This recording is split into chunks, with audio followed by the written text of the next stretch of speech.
ನೀವೇನಾದರೂ 1 ಎಕರೆಯಲ್ಲಿ 10 ಲಕ್ಷ ಆದಾಯ ಮಾಡಬೇಕು ಅಂದರೆ ಇದನ್ನು ಬೆಳೀರಿ. ಇದಕ್ಕೆ ಯಾವುದೇ ರೀತಿಯಾದ ಪಕ್ಷಿಗಳಾಗಲಿ ಅಥವಾ ಪ್ರಾಣಿಗಳಾಗಲಿ ಕಾಟ ಇರೋದಿಲ್ಲ. ಮತ್ತು ಇದಕ್ಕೆ ನೀರು ಕೂಡ ತುಂಬ ಕಡಿಮೆ ಬೇಕಾಗುತ್ತೆ. ಎಷ್ಟೇ ಬಿಸಿಲು ಟೆಂಪ್ರೇಚರ್ ಇದ್ರೂ ಕೂಡ ಇದು ಆರಾಮಾಗಿ ಬೆಳೆಯುತ್ತೆ. ಇದು ಮಾವು ಮತ್ತು ನೇರಳೆಹಣ್ಣು ಯಾವ ರೀತಿ ಕಡಿಮೆ ಮೇಂಟೆನೆನ್ಸಲ್ಲಿ ಬೆಳಿತೀರೋ ಆ ರೀತಿ ಬೆಳಿಬೋದು. ಅದ್ಯಾವುದಪ್ಪ ಅಂದರೆ ಮೆಕಡೋಮಿಯಾ. ಇಡೀ ವರ್ಲ್ಡಲ್ಲಿ ಕಾಸ್ಟ್ಲಿಯೆಸ್ಟ್ ನೆಟ್ಟು. ನಿಮಗೆ ಇದು ಸೆಲ್ ಇರೋದು ನಿಮ್ಗೆ ₹2,000 ಆಗುತ್ತೆ. ಸೆಲ್ ಇಲ್ಲದೆ ಈ ರೀತಿ ನಿಮಗೆ ಓಪನ್ ಮಾಡಿರೋದು 4,000ರಿಂದ 6,000 ರೂಪಾಯಿ ಇರುತ್ತೆ, ಡಿಪೆಂಡ್ಸ್ ಆನ್ ಕ್ವಾಲಿಟಿ. ಸೊ ಇದು ಈ ರೀತಿ ಓಪನ್ ಮಾಡಿದ್ರೆ ನಾರ್ಮಲಾಗಿ ನಿಮಗೆ ಈ ರೀತಿ ಇದು ಸಿಗುತ್ತೆ. ಇದು ಹೈಯೆಸ್ಟ್ ನ್ಯೂಟ್ರಿಷನ್ ಇರುವಂಥ ಫ್ರೂಟ್ ಅಂತ ಹೇಳ್ಬೋದು. ಈವನ್ ಸೆಲೆಬ್ರಿಟೀಸು ಮತ್ತು ದೊಡ್ಡವರೆಲ್ಲ ಕೂಡ ಇದನ್ನು ಡೈಲಿ ತೊಗೊಳ್ಳಿ ಅಂತ ಹೇಳ್ಬಿಟ್ಟು, ಒಳ್ಳೆ ಫ್ಯಾಟ್ ಇದೆ, ಬ್ಯಾಡ್ ಕೊಲೆಸ್ಟ್ರಾಲ್ ಕಡಿಮೆ ಆಗೋದಕ್ಕೆ ಇದು ತುಂಬ ಹೆಲ್ಪ್ ಆಗುತ್ತೆ. ಈವನ್ ಏನು ವಾಲ್ನಟ್ ಅಂತ ಬರುತ್ತೋ ಅದಕ್ಕಿಂತ ಹೈಯೆಸ್ಟ್ ನ್ಯೂಟ್ರಿಷನ್ ಇರುವಂಥ ಡ್ರೈ ಫ್ರೂಟ್ ನಟ್, ಅದಕ್ಕೆ ಇದು ವರ್ಲ್ಡ್ಸ್ ಕಾಸ್ಟ್ಲಿಯೆಸ್ಟ್ ಇದು. ಸೊ ಇದು ಹೆಂಗಿರುತ್ತೆ ಅಂದರೆ ನೋಡಿ, ಇವಾಗ ಎಕ್ಸಾಂಪಲ್ ಈ ಗಿಡ ಇದೆಯಲ್ವಾ, ಇದು ಮೆಕಡೋಮಿಯಾ ಗಿಡ.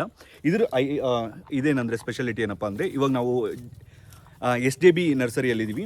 ಸೊ ಇದೇನಂದರೆ ನಿಮಗೆ ಗ್ರಾಫ್ಟೆಡ್ ಬರುತ್ತೆ. ಇಲ್ಲಿದೆ ನೋಡಿ, ಇಲ್ಲಿ ಕರೆಕ್ಟಾಗಿ ಗ್ರಾಫ್ಟ್ ಆಗಿದೆ. ಬೇರೆ ಕಡೆ ಎಲ್ಲ ಕೂಡ ನಿಮಗೆ ಸೀಡ್ಲಿಂಗ್ ಗಿಡ ಸಿಗುತ್ತೆ. ಸೀಡ್ಲಿಂಗ್ ಅಂದರೆ ನಿಮಗೆ ಒಂದು ಕಾಯಿ ಬಿಡೋದು 6ರಿಂದ 7 ವರ್ಷ ಅಥವಾ 8 ವರ್ಷ ಕೂಡ ಆಗಿರೋ ಎಕ್ಸಾಂಪಲ್ಸ್ ಇರುತ್ತೆ. ಬಟ್ ಇವ್ರದ್ದೇನೆಂದರೆ, ಒಂದು ನೀವು ಪ್ಲಾಂಟೇಷನ್ ಮಾಡಿದ್ಮೇಲೆ ಇದು ಆಲ್ರೆಡಿ 2 ಇಯರ್ಸ್ ಪ್ಲಾಂಟ್. ಸೊ ಇದು ಬೇರೆ ದೇಶದಿಂದ ಇಂಪೋರ್ಟ್ ಆಗಿರುವಂಥದ್ದು. ನೀವು ಒನ್ಸ್ ಪ್ಲಾಂಟೇಷನ್ ಮಾಡಿದ್ಮೇಲೆ 3ರಿಂದ 4 ವರ್ಷಕ್ಕೆ ಕಾಯಿ ಬರುತ್ತೆ. ಸೊ ನಿಮ್ಗೆ ಸ್ಟಾರ್ಟಿಂಗು ಒಂದು 10ರಿಂದ 10 kg, ಒಂದು 5ರಿಂದ 10 kg ಬರುತ್ತೆ. ಅದಾದ ನಂತರ ನಿಮಗೆ ಗ್ರ್ಯಾಜುವಲಿ 10% ಅನ್ನೋದು ಇನ್ಕ್ರೀಸ್ ಆಗ್ಕೊಂಡು ಹೋಗ್ತಾ ಇರುತ್ತೆ. ಸೊ ಇದ್ರ ಬೆನಿಫಿಟ್ ಏನು ಗೊತ್ತಾ, ಇದು ಮುಳ್ಳಿರುತ್ತೆ ನೋಡಿ, ಇಲ್ಲಿ ತೋರಿಸ್ತೀನಿ. ಇದರಲ್ಲಿ ಮುಳ್ಳಿರೋದ್ರಿಂದ ನಿಮಗೆ ಇದನ್ನು ಯಾವುದೇ ಮೇಕೆ ಆಗಿರ್ಬೋದು, ಕುರಿ ಆಗಿರ್ಬೋದು, ಹಸು ಆಗಿರ್ಬೋದು, ಯಾವುದೂ ಇದನ್ನು ತಿನ್ನೋಕೆ ಹೋಗೋದಿಲ್ಲ. ಮತ್ತು ತುಂಬ ಇತ್ತೀಚಿನ ಸಮಸ್ಯೆ ಏನಪ್ಪ ಅಂದರೆ ನವಿಲುಗಳ ಕಾಟ ಜಾಸ್ತಿ ಆಗ್ತಿದೆ. ಅದಕ್ಕಿಂತ ಜಾಸ್ತಿ ಕಾಟ ಏನಪ್ಪ ಅಂದರೆ ಕೋತಿಯ ಕಾಟ. ಇವಾಗ ಕೋತಿನ ನಾವು ಹನುಮಂತ ಅಂತ ಹೇಳ್ತೀವಿ, ಅದಕ್ಕೋಸ್ಕರ ಯಾರೂ ಅದನ್ನು ಹೊಡಿಯೋಕ್ಕಾಗೋದಿಲ್ಲ. ಸೊ ಹಾಗಂತ ನಾವು ಅದನ್ನು ಬಿಡೋಕ್ಕೂ ಆಗಲ್ಲ, ಆ ಥರ ಸಮಸ್ಯೆ ಆಗಿದೆ. ಇದ್ರ ಅಡ್ವಾಂಟೇಜ್ ಏನಂದರೆ, ಇದನ್ನು ಯಾವುದೇ ಪ್ರಾಣಿ ಪಕ್ಷಿ ಯಾವುದೂ ಕೂಡ ತಿನ್ನೋದಿಲ್ಲ. ಸೊ ಇದು ಆರಾಮಾಗಿ ಇದ್ರ ಮೇಲೆ ಒಂದು ಸೆಲ್ ಇರುತ್ತೆ, ಅಂದರೆ ಇದ್ರ ಮೇಲೆ ಒಂದು ಸಿಪ್ಪೆ ಥರ ಇರುತ್ತೆ. ಇನ್ ಕೇಸ್ ಅದು ಕೆಳಗಡೆ ಬಿತ್ತು ಅಂತ ಅಂದ್ಕೊಳ್ಳಿ, ಬಿದ್ದರೂ ಏನಾಗಲ್ಲ. ಇದನ್ನು ನೀವು ಆರಾಮಾಗಿ 1 ವಾರಕ್ಕೋ 2 ವಾರಕ್ಕೋ ನೀವು ಇದನ್ನು ಮೇಂಟೆನೆನ್ಸ್ ಮಾಡ್ಕೋಬೋದು. ಸೊ ಯಾವುದೇ ರೀತಿಯಾದ ಇದಕ್ಕೆ ಅಂದರೆ ನೀವು ಎವ್ರಿ ಡೇ ನೋಡ್ಕೋಬೇಕು ಅಥವಾ ವಾರಕ್ಕೊಂದ್ಸಲ ಹೋಗ್ಲೇಬೇಕಂತೇನಿಲ್ಲ. 2 ವಾರಕ್ಕೊಂದ್ಸಲ ತೋಟಕ್ಕೆ ಹೋದ್ರೂ ಕೂಡ ಎಷ್ಟು ಕೆಳಗಡೆ ಬಿದ್ದಿರುತ್ತೋ ನೀವು ಅದನ್ನು ಎತ್ತಿಟ್ಕೊಂಡು ಇನ್ನೊಂದು ಇದನ್ನು ನೀವು ವಿತಿನ್ 1 ವೀಕಲ್ಲಿ ತಿಂದುಬಿಡಬೇಕು, 2 ವೀಕಲ್ಲಿ ತಿಂದುಬಿಡ್ಬೇಕು ಅಂತೇನಿಲ್ಲ. ಇದನ್ನು ನೀವು 1 ವರ್ಷ ಅಲ್ಲ 2 ವರ್ಷ ಸ್ಟೋರೇಜ್ ಮಾಡಿದ್ರು ಕೂಡ ಏನಾಗಲ್ಲ. ಆ್ಯಂಡ್ ಇವಾಗ ತುಂಬ ಜನ ಕೇಳೋದು, ಇದು ಕೂಡ ಡ್ರ್ಯಾಗನ್ ಫ್ರೂಟ್ ಥರ ಆಗಿಬಿಡುತ್ತೆ ಹಾಗೆ ಹೇಗೆ ಅಂತ. ನೀವು ಡ್ರ್ಯಾಗನ್ ಫ್ರೂಟ್ ನೋಡಿಕೊಂಡ್ರೆ ಡ್ರ್ಯಾಗನ್ ಫ್ರೂಟ್ನ ಬೈ ಪ್ರಾಡಕ್ಟ್ಸ್ ಅನ್ನೋದು ಯಾವುದೂ ಇರಲಿಲ್ಲ. ಸೊ ಅದಕ್ಕೋಸ್ಕರ ಅದು ಮೇಂಟೆನೆನ್ಸ್ ಈಸಿ ಇತ್ತು. ಎಲ್ಲ ರೈತರು ಒಂದೇ ಸಲ ಹಾಕಿದ್ರು. ಡಿಮ್ಯಾಂಡ್ ಅನ್ನೋದು ಕಡಿಮೆ ಆಯಿತು, ಡಿಮ್ಯಾಂಡ್ ಅನ್ನೋದು ನ್ಯೂಟ್ರಲ್ ಆಗೇ ಇತ್ತು, ಸಪ್ಲೈ ಅನ್ನೋದು ಜಾಸ್ತಿ ಆಯಿತು. ಸೊ ಅದಕ್ಕೋಸ್ಕರ ಡ್ರ್ಯಾಗನ್ ಫ್ರೂಟ್ನ ಮಾರ್ಕೆಟ್ ಅನ್ನೋದು ಬಿತ್ತು. ಆದರೆ ಮೇಯ್ನು ಬಟರ್ ಫ್ರೂಟ್ ಆ್ಯಶಲ್ಲಿ ನಾರ್ಮಲ್ ಬಟರ್ ಫ್ರೂಟು ಇವಾಗ ಸ್ವಲ್ಪ ಕಡಿಮೆ ಆಗಿದೆ.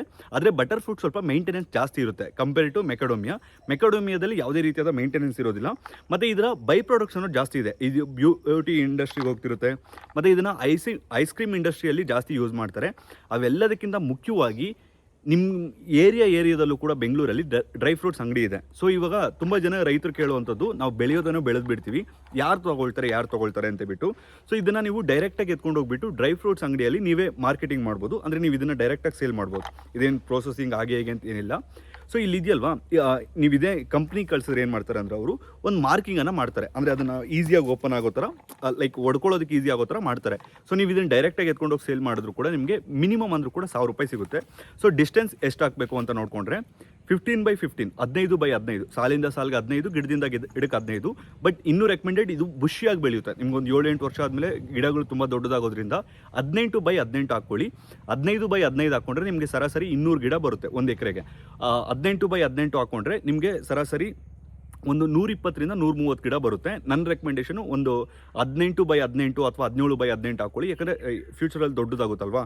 ಆ್ಯಂಡ್ ಇದಕ್ಕೆ ಯಾವುದೇ ರೀತಿಯಾದ ಮೇಂಟೆನೆನ್ಸ್ ಅನ್ನೋದು ಬರೋದಿಲ್ಲ. ಒಂದು ಹುಳ ಅನ್ನೋದು ಬರುತ್ತೆ. ಅದಕ್ಕೆ ನೀವು ಎವ್ರಿ 15 ಡೇಸ್ ಅಥವಾ 1 ಮಂತ್ಗೆ ಒಂದ್ಸಲ ಬೇವಿನ ಇದು ಬರುತ್ತೆ, ಎಣ್ಣೆ ಅಥವಾ ಇನ್ನೊಂದು ಕೆಲವೊಂದು ಸ್ಪ್ರೇಸ್ ಬರುತ್ತೆ, ಅದನ್ನು ನೋಡಿದ್ರೆ ಸಾಕು. ಅದು ಬಿಟ್ಟು ಬೇರೆ ಯಾವುದೇ ರೀತಿಯಾದ ರೋಗ ಅದು ಇದು ಏನೂ ಬರೋದಿಲ್ಲ. ನಿಮ್ಗೆ ಮಾವು ಯಾವ ರೀತಿ ಇರುತ್ತೋ ಇದು ಕೂಡ ಅದೇ ರೀತಿ ಮೇಂಟೆನೆನ್ಸ್ ಅನ್ನೋದು ತುಂಬ ಕಡಿಮೆ ಇರುತ್ತೆ. ಆ್ಯಂಡ್ ಇದು ನಿಮಗೆ 5ನೇ ವರ್ಷದಿಂದ ಕೌಂಟ್ ಕೊಡ್ತೀನಿ. 3ನೇ ವರ್ಷ 4ನೇ ವರ್ಷ ಬರುತ್ತೆ. ಬಟ್ ನೀವು ಅಷ್ಟೊಂದು ಎಕ್ಸ್ಪೆಕ್ಟ್ ಮಾಡೋಕ್ಕಾಗಲ್ಲ. ಮೇ ಬಿ ಒಂದು ಮರದಿಂದ ಬಂದರೆ 1 kg ಅಥವಾ 2 kg 3 kg ಅದು ನಿಮ್ಮ ಮನೆ ತಿನ್ನೋದಕ್ಕೆ ಸರಿ ಹೋಗುತ್ತೆ. ಸೊ ನೀವು 5ನೇ ವರ್ಷದಿಂದ ಲೆಕ್ಕ ಇಟ್ಕೊಂಡ್ರೆ ನಿಮಗೆ ಮಿನಿಮಮ್ ಅಂದರೂ ಕೂಡ ಒಂದು ಮರದಲ್ಲಿ 10 kg ಬರುತ್ತೆ. ಇದು ಎವ್ರಿ ಇಯರ್ 10% ಇನ್ಕ್ರೀಸ್ ಆಗ್ತಾ ಹೋಗುತ್ತೆ. 10 kg ಇಂಟು ₹1,000. ನೀವು ಲೋಯೆಸ್ಟ್ ಇಟ್ಕೊಂಡ್ರು ಕೂಡ ₹800ಯಿಂದ ₹1,000 ಇದೆ. ನೀವೇ ಏನಾದರೂ ಡಿಮಾರ್ಟು ಅಥವಾ ರಿಲಯನ್ಸು ಈ ಥರದಕ್ಕೆ ಹೋಗಿ ನೀವು ಮಾರ್ಕೆಟಿಂಗ್ ಮಾಡ್ಕೊಳ್ತೀರಾ ಅಂದರೆ ಅಲ್ಲಿ ಬಂದುಬಿಟ್ಟು ನಿಮಗೆ ನಿಮಗೆ ₹1200, ₹1300, ₹1400 ಕೊಡುವಂಥ ಚಾನ್ಸ್ ಕೂಡ ಇರುತ್ತೆ. ಅದು ನಿಮ್ಗೆ ಬಿಟ್ಟಂಥದ್ದು. ಇಲ್ಲಾಂದರೆ ಡ್ರೈ ಫ್ರೂಟ್ಸ್ ಅಂಗಡಿಗೆ ಹೋದರೂ ಕೂಡ ಇದು ನಿಮಗೆ ಲೋಯೆಸ್ಟ್ ಅಂದರೂ ಕೂಡ ₹1000 ಕೊಡ್ತಾರೆ.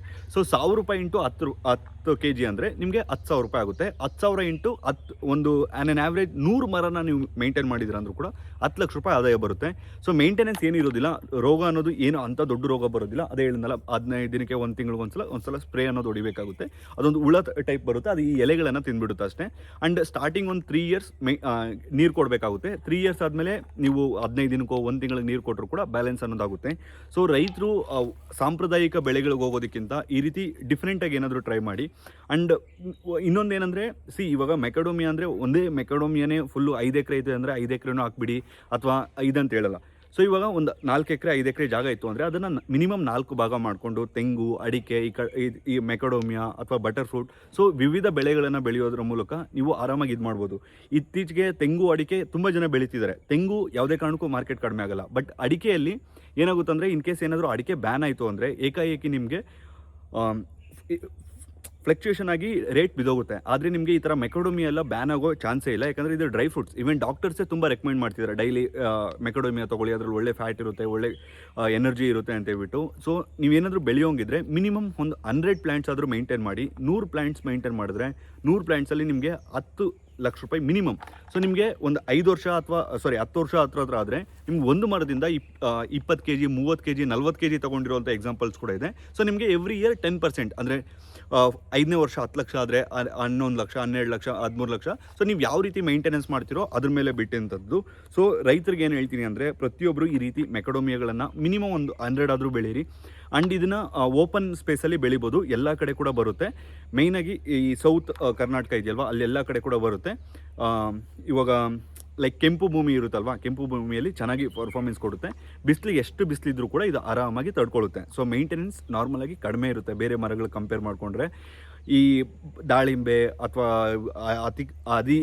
ಅತಿಯಾದ ಲಾಭ ನೋಡಬೇಕು ಅಂತ ಬಿಟ್ಟು ಪೇರಳೆ ಅಥವಾ ಅಂದರೆ ಸೀಬೆ ಏನಂತಾರೋ ಅದೆಲ್ಲ ನೀವು ಹಾಕಿದ್ರೆ ಬರುತ್ತೆ, ಲಾಭ ಇಲ್ಲ ಅಂತಲ್ಲ.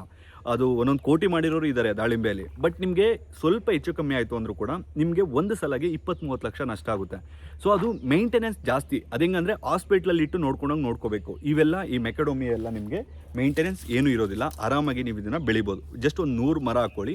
ಈಗ ಕರ್ನಾಟಕದಲ್ಲಿ ಈಗ ತುಂಬ ಬೆಳೀತಿದ್ದಾರೆ, ಈವನ್ ಆಂಧ್ರ ಪ್ರದೇಶಲ್ಲೂ ಕೂಡ ತುಂಬ ಬೆಳೀತಿದ್ದಾರೆ. ಬೇರೆ ಈಗ ಸದ್ಯಕ್ಕೆ ಮೆಕಡೋಮಿಯಾ ಅನ್ನೋದು ನಮ್ಮ ಇಂಡಿಯಾಗೆ ಏನು ಬೇಕೋ ಅದು ನಮ್ಮ ಸಪ್ಲೈ ಇಲ್ಲ.